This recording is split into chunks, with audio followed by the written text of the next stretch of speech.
All right, let's get some music playing and let's talk about this mid-roll ads thing, because I kind of hinted that I might know something. And I do. It's just nerd talk. Yeah, time to do a cheese, baby. Woo! YouTube audio library. Gotta love it, baby. So, technology will fix Twitch mid-roll ads. Earlier I chimed in, and others have chimed in as well. Earlier I chimed in about the whole situation with Twitch and the mid-roll ads situation. There was a mid-roll ads test that Twitch was doing because they're looking to, you know, roll out some mid-roll ads. And people are upset because they're like, the ads, they're so horrible. Twitch is gonna force this on us. And they're acting like it was some kind of retail release of something. When in reality, we know from the Twitter that Twitch was testing it out. So, let's just bounce on over to the browser yet again here. And here's the update as of several hours ago. Thank you for all your feedback. Yeah, so automated mid-roll ads for some viewers. They'll directly support the creator, won't run if the viewer has had an ad break in that channel recently. So even I read this wrong. It was the viewers that got the mid-rolls. The creators had no say in it. But the ads directly supported the creator and wouldn't run if the viewer has recently seen an ad break. So even I was misreading this. Then again, so was nearly everybody else. They were acting like this was a feature that was already out there. But, you know, it does serve as kind of... It's like when people who have no chance to win a political election run in the election to get people thinking about something. That's kind of what this is like. Because it created this gigantic 16,000 plus response dialogue about mid-roll ads and stuff like that. Thank you so we're actually going to read this very slowly to make sure that we get this time. And let's keep the coffee handy. Thank you for all your feedback. We have completed the mid-roll ads test. Ads are an essential part of keeping Twitch freely available. You don't say. And we understand your concerns. We'll continue to work on ways to improve the viewer ad experience and give streamers more control. Hey, Twitch. Put in a skip button like literally everybody else now. Facebook has one, Twitter has one, YouTube has one, and practically makes it a standard. Come on, Twitch. What's going on? Thank you to everyone who made their voices heard. We appreciate all the valuable suggestions and are hard at work thinking about ways to improve. Please continue to provide your feedback through user voice. There's this link here. Some kind of forum, blah, blah, blah, whatever. The point is, though, I figured Twitch would say something like this. Ads are an essential part of keeping Twitch freely available. Yeah. And you know what? Some people may be tempted to think that, oh, Twitch should become a paywalled service then, instead of serving all these ads. Ads scale. They scale with the frequency of the impressions as well as the CPMs. If you're advertising something very valuable, you can make more money that way as a platform. But if you have a subscription service, now you have to tune the subscription fee up and down because of this. I think this might be a weakness with Netflix, actually, over the years. There have been few things that I've seen cause an uproar among Netflix users before all this weird stuff they're doing now. Quite like a hike in the subscription fee. And I remember when, of course, you had...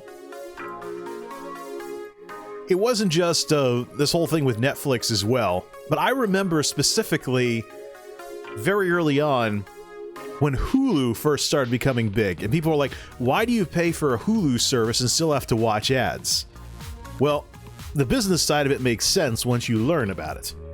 Ads can scale in many ways, and they don't cause quite as much anger among the user base as, say, an increase in a subscription fee might.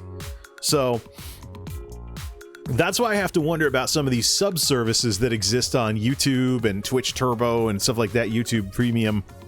I have to wonder about that. What happens if too many people get the premium service? and the ad revenue starts declining.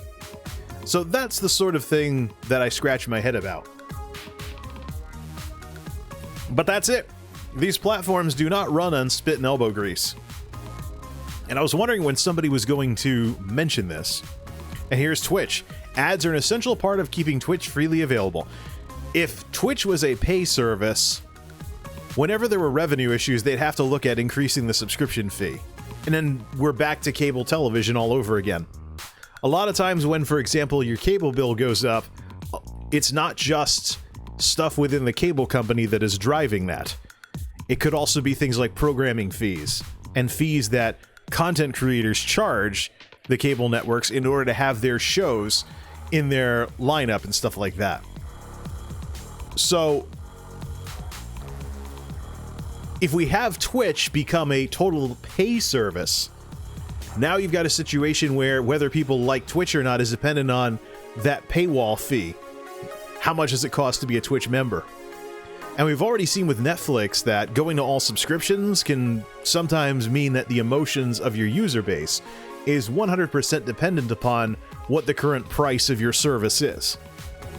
So, midrolls are not something that I'm concerned about, but I think that the setup that people thought Twitch was going to do based on the false reading of this, aka, and I think even Devin Nash did this. He was talking about it like the way it was going to work was if the creator ran an ad, then you wouldn't see the midrolls on it. But that's not what this tweet said. This tweet said that the midroll ads are being tested on the viewer side. The ads directly support the creator and wouldn't run if the viewer has had an ad break in that channel recently. So this wasn't even something the creators could control, but people put two and two together and connected dots that weren't there, assuming there was a feature rolling out that midroll ads could be controlled by the creator. It's doubly funny with Devin Nash because he was talking about, oh, these Twitch people don't know how to read. Well, then why was he talking about an automated midroll ad feature that the creators controlled? That's not even what the tweet said. I'm noticing it now myself. It's amazing how so many of us pundits and other people that want to fire off opinions about things can so easily jump to conclusions. This whole idea of Twitch midroll ads, where the midrolls don't run if the creator runs ad breaks, is 100% fabricated by our imagination. Twitch was not rolling that out. They weren't even testing that. They were testing it from the viewer side. What's the word you see? Viewer, viewers, viewers. So even I was thrown by this. I was doing the what if game as well. But just for fun, let's have one last what if with Twitch and this update here. Specifically, let's talk about what if that feature that we all thought was happening really did come out. So Twitch rolls out a system where midroll ads automatically play if the creators are not running enough ads on stream themselves. If they're not taking the commercial break, and I know they're not.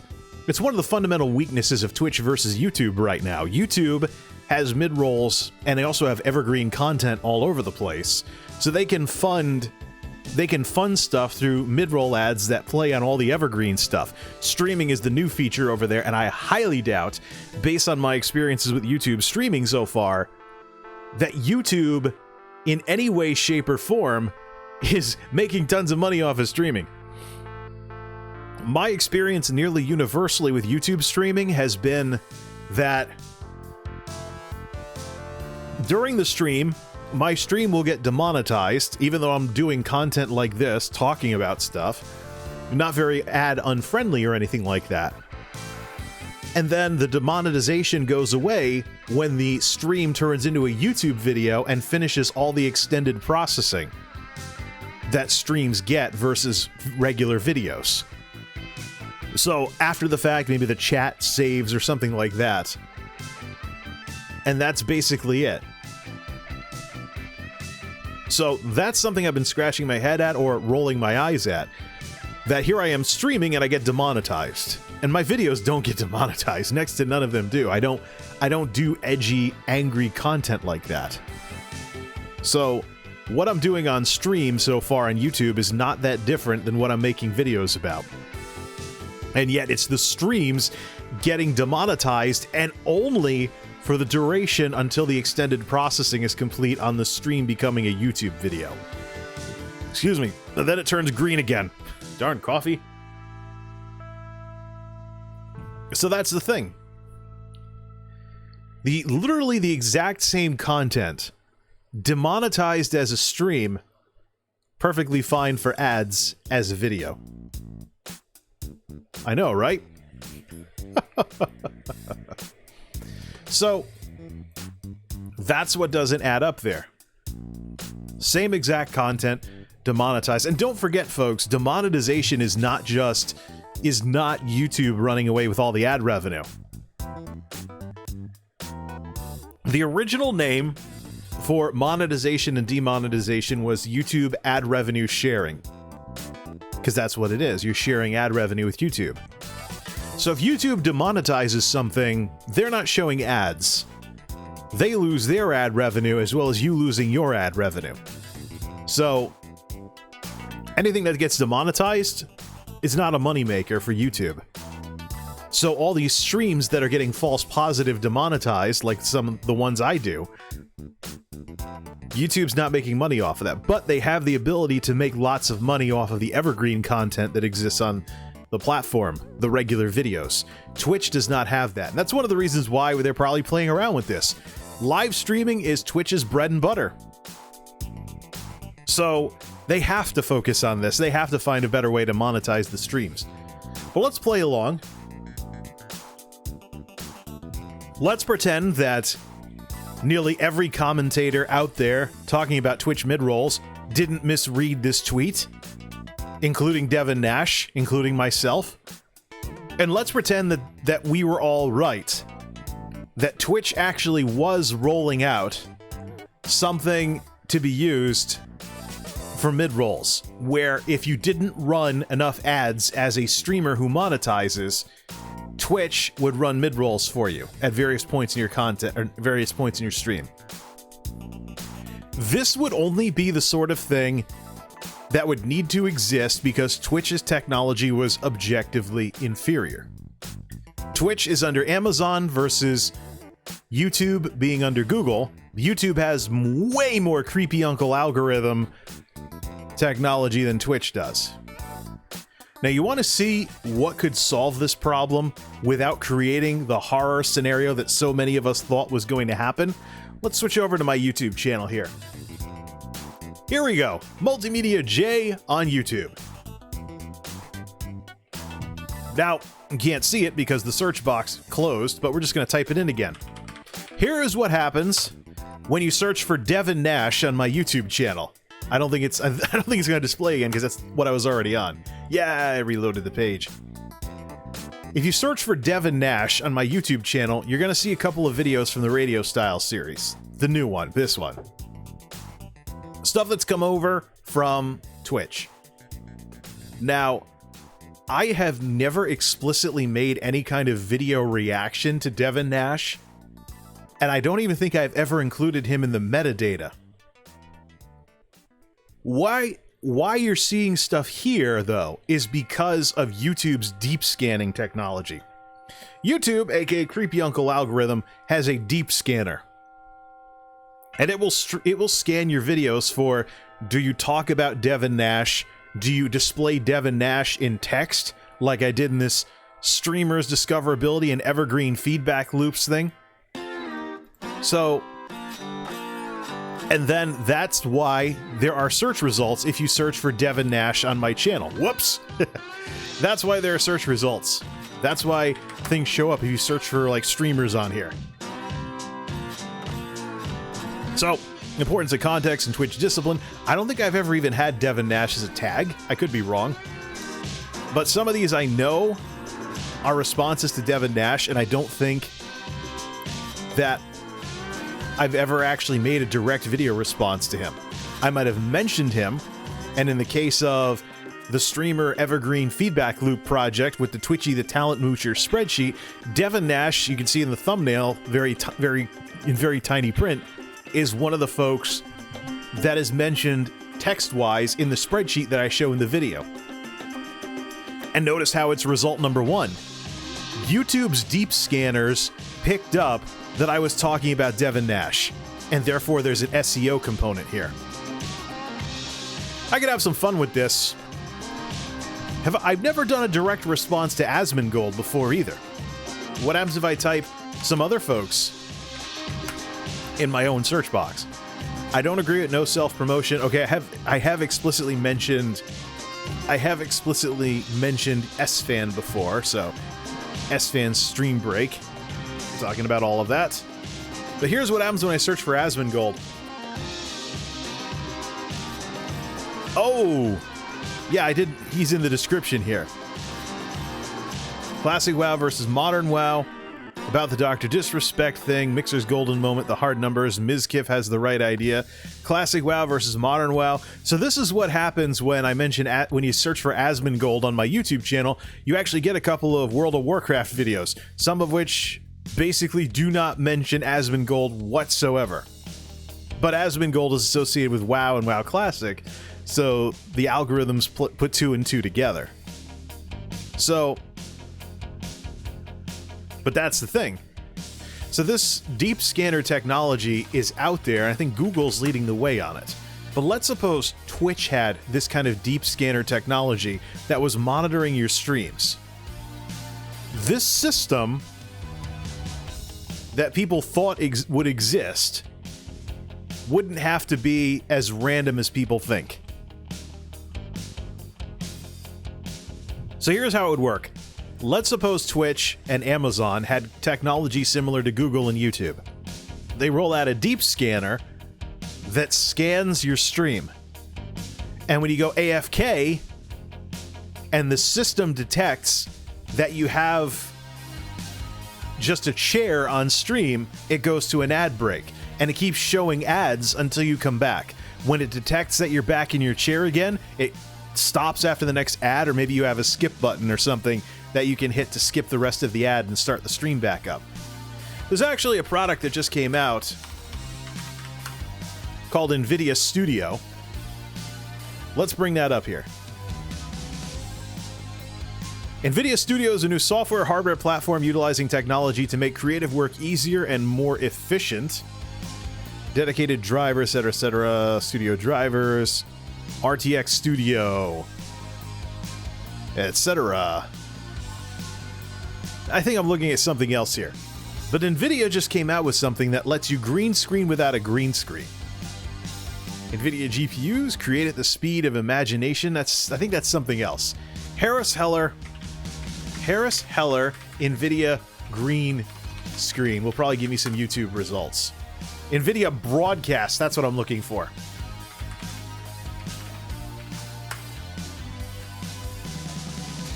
Let's see here. Yep, there we go.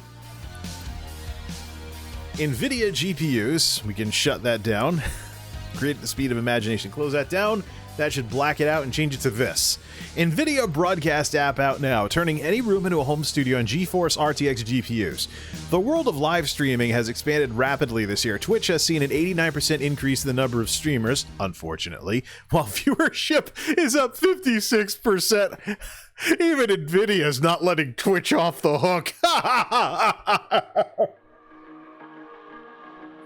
And, oh, yeah, well, yeah, that's not a good thing, by the way, NVIDIA. Not enough of an audience for everybody who wants to stream. And mainstream celebrities from all walks of life are getting in on the action, too, from Terry Crews to Post Malone to Logic. With the GeForce RTX 20 series, we introduced an updated NVIDIA encoder, NVENC, that delivers the best-in-class video quality while offloading work from the CPU to boost frame rates in-game. We also work closely with top streaming apps such as OBS, Discord, Streamlabs, Twitch Studio, and XSplit to improve broadcast performance. With the launch of the GeForce RTX 30 series GPUs, we're helping live streamers up their game even further with the NVIDIA Broadcast app. So this is only working on the newest graphics cards, isn't it? Whatever. It upgrades any room into a home broadcast studio by transforming standard webcams and microphones into smart devices through the power of AI. So this is basically the visual version of the NVIDIA audio, of the RTX audio. So noise removal, a virtual background. Remove the background of your webcam feed and replace it with game footage, replacement image, or even a subtle blur. Autoframe zooms in on you and uses AI to track your head movements, keeping you at the center of the action, even as you shift from side to side. It's like having your own camera person. These features can be used beyond game broadcasting as well. Yes, I would use this for something like that. I'd use it for making YouTube videos. But there we go. I'm actually curious, comments, whatever. I'm actually curious if this will work on the RTX 20 series GPUs. Otherwise, if it's 30 only, whoop-de-doo, who cares? Record your own sample to hear how noise removal, da-da-da-da-da. So there you go. Camera beta, there's a camera tab in there as well. So there you go. Now, what runs this sort of thing? Well, obviously a little bit of machine learning type stuff here, but also the kind of deep scanning technology that basically tries to smartly figure out where are you in the image that's currently being shown. Now, this kind of green screening is something that has existed before, but it never really worked all that well. I've seen some people play around with it like, hey, look, I'm going to the beach, and they're like green screening themselves with this sort of green screen without a green screen thing, and it's never been anything all that exciting. But at the very same time, though, if NVIDIA can add a hardware component and an ML AI component to this, then this would actually be a really good thing. But there you go. So you have a deep scanner on Twitch. If Twitch had technology similar to this, and we know that what's coming out right now for this NVIDIA broadcast thing, we know that NVIDIA Broadcast is only looking at this sort of thing. And we know that it's working in a similar fashion. But let's suppose Twitch gets some deep scanning technology, and they can scan for when streamers are AFK and run ads automatically, fixing this problem where they don't have to, where they don't have to push a button. It's like, all right, guys, I'm going to use the bathroom. I'll be right back. We'll pwn some more noobs. They get up and they leave. Whoops. Watch where you're stepping, huh? Yeah, watch where you put the stupid, watch where you put some boxes or whatever. All right, let's try this again. Kick those out of the way this time. All right, guys, I'm going to go take a leak. We'll be back to pwn some more noobs. There you go. And while it's just your chair,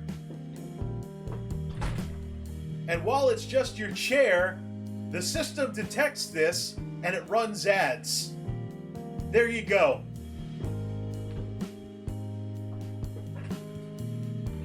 So that's the technology we're talking about here. Oh man, that was the thing I stepped on, was like a plastic plate holder thing. I was gonna toss it out later. I was like, oh man, yeah. Maybe I shouldn't plan on whatever, man. Yeah. Maintain proper distinction between having supper and doing stuff on Twitch. Whatever. So that's the thing. So imagine if there was AI or something, it learned what you looked like, or what people in general in your area looked like. So you step away, or maybe you can set this so that it works a certain way. You step away for whatever reason, it starts playing ads. Like, I'm gonna go AFK, and then the ads start playing automatically. That's the kind of technology that... See here? Oh, that's right, I closed it. Let's go back to that Twitter. This is the kind of technology that would eliminate the issue with this feature that we all thought was coming out. But in reality, we read it wrong. We totally read it wrong. Twitch support. A tool called Ads Manager was mistakenly released to some users earlier today and has been removed. Unfortunately, some dashboard layouts may have reset. Man, this coffee, man. While unrelated to our recent test, we'll be sure to let you know about any future ad changes before rolling them out. But I think that's the issue here, is that so many of us misread this tweet. Twitch was just testing something. They weren't actually rolling out a new feature, but so many of us took this the wrong way. I'm curious how many more people are going to be willing to come out and say they were wrong about this, like I have. Well, credibility check for all commentators that were thrown off by this tweet begins now. And my discussion about this ends here. But there you go. So, Twitch was just testing a way to run midrolls. We assumed, wrongly, that Twitch was beta testing something that would eventually roll out, where if the creator didn't run enough ads, then Twitch would run them automatically. But even if Twitch were working on something like that, it is a stopgap due to a lack of technology. The real solution would be some kind of deep scanning technology that detects when a streamer has walked away and runs ads while they're AFK. And then, of course, keeps on running them until it detects that they're back in front of the camera. I'm sure someone at Twitch probably already thought of this. Is like, that would be really cool. Let's go for that. And then, of course, all they have to do is figure out how they're going to get there. So, a lot to think about. And a rather short discussion tonight. Maybe I'll be able to send pretty much the whole discussion over to YouTube. So, yeah. It's crazy, you know, how so many of us misread that tweet. But even if we want to just play along and say that Twitch is working on a mid-roll feature like that, like what we thought it was going to be, let's just ditch that. Thought I'd need some PowerPoint for this, but I didn't. Truth of the matter is, with social media technology and creepy uncle algorithm technology out there, it's only a matter of time before Twitch rolls out something smarter than what everybody thought they were going to roll out for mid-rolls. Social medias, youtube.com/MultimediaJay, twitter.com/MultimediaJay, twitch.tv/MultimediaJay, and multimediajay.wordpress.com. Yes, short show, short discussion. Probably most of this can be a YouTube video, but what a way to wrap up such a wild and crazy, not to mention exhausting week. I mean, it's got me drinking coffee in the middle of the night just to have this discussion. Decaf. But even decaf coffee isn't 100% caffeine free. I'll leave that discussion for nerds like myself. Till next time, this is MultimediaJay signing off. Thanks for stopping by.